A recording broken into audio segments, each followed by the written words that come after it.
C'est probablement le match de vérité pour Bordeaux, le match qui va conditionner la suite de la saison dans la course au titre. Une victoire ici et tout sera réuni pour faire de Bordeaux-Lyon le week-end prochain un choc vraiment décisif pour le titre.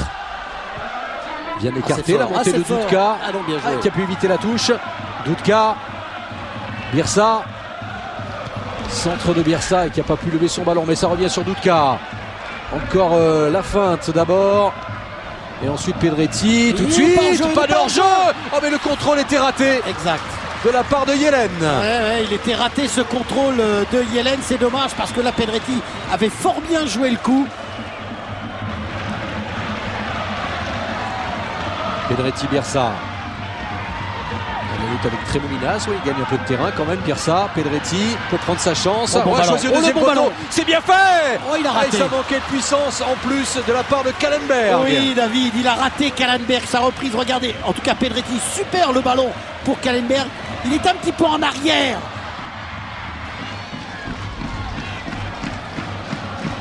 Reichting, calmement, qui essaie de relancer proprement et c'est réussi. Nari ensuite. Yelen.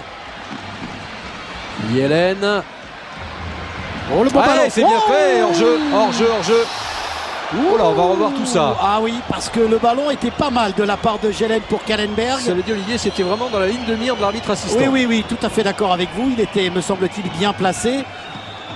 Allez, on revoit, c'est Marc Planus qui n'est pas aligné. C'est Planus, oui, et non pas Chalmé. Il n'est pas du tout hors-jeu. Ah ouais, il n'y a pas du tout de position de hors-jeu pour Kallenberg. C'était une réelle occasion pour les Auxerrois. D'innombrables coups francs sifflés pour Bordeaux dans cette première mi-temps. Mais à chaque fois, c'était pas très bien dosé et Sorin était relativement vigilant. Alors cette fois, Johan Gourcuff, alors qu'il a tenté sur la droite tout à l'heure, maintenant il est à gauche.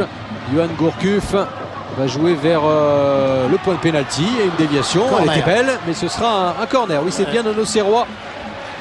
Apparemment, c'est Nari, David. Regardez là, premier ballon, premier sur le ballon. Wendel. Planus évidemment aussi est là. Diawara qui avait marqué un joli but de la tête contre le Havre. Ouais, c'est frappé avec une bonne déviation. Et le but 1-0 pour Bordeaux. La décision s'est faite comme souvent cette saison pour Bordeaux sur coup de pied arrêté. Il a fallu ce corner de Wendel et cette déviation sans trop s'élever au premier poteau. C'est Fernando. C'est Fernando, merci Domi, parce que j'hésitais, j'attendais de voir qui était congratulé.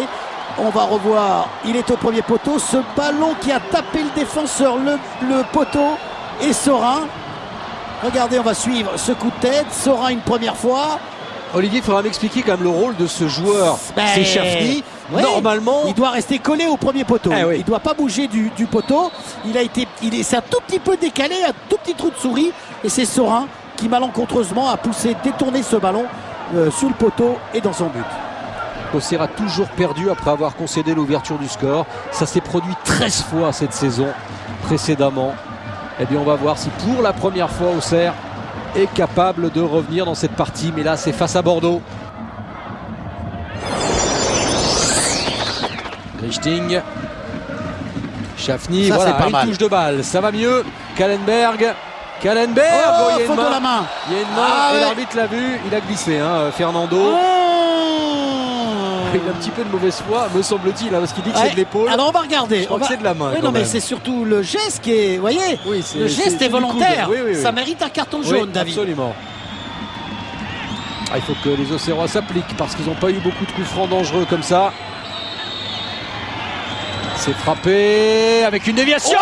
Ras du poteau. Oh, quelle était belle cette déviation au premier poteau de Birsa, qui est venu couper la trajectoire du ballon au premier poteau.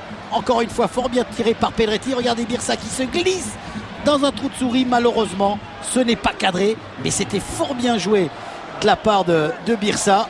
Ramé est battu. Gourcuff pris par Birsa. Kallenberg. Mais Diarra, retour de Diarra. Ah non, épaule contre épaule, me semble-t-il, au carton même. À qui? À Diarra? Ah oui, pour Diarra. Ah bah là je comprends pas. C'est Diarra qui va prendre ce carton. Et alors c'est terrible. C'est terrible ce carton, oui, parce qu'il sera suspendu pour la finale de la Coupe de la Ligue. Oh, il aurait tellement aimé être au Stade de France. C'est cruel parce que cette faute réellement ne semblait pas donner lieu à un carton jaune. Oh, il doit être triste.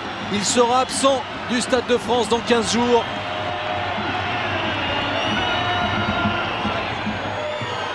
C'est frappé.